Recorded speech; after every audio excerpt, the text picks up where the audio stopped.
Kuala Lumpur two Dhaka মাত্র 324 ringgit.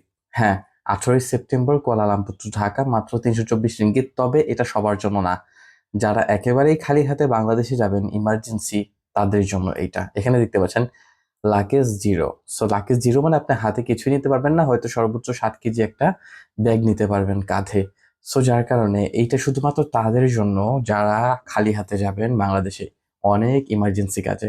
তবে এখানে আরেকটা জিনিস আপনাদেরকে দেখাচ্ছি, 399 রিঙ্গিতে আপনি পেয়ে যাবেন 35 কেজি মাল, প্লাস হাতে কাঁধে 7 কেজি, টোটাল 42 কেজি মাল, 399 রিঙ্গিত। এটাও ডাইরেক্ট কুয়ালালামপুর টু ঢাকা।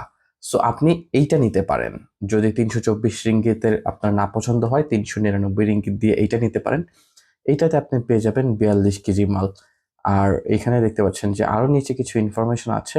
আর প্লেন, কোন প্লেন? বাটিক এয়ারলাইন্সে পেয়ে যাবেন 399 রিঙ্গিতে 42 কেজি মাল।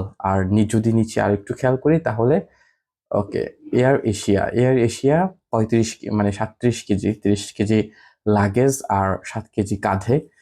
এটা হচ্ছে যে আপনার 442 রিঙ্গিত। সো আপনি ডিসিশন নেন যে কোন ফ্লাইট আপনার প্রয়োজন।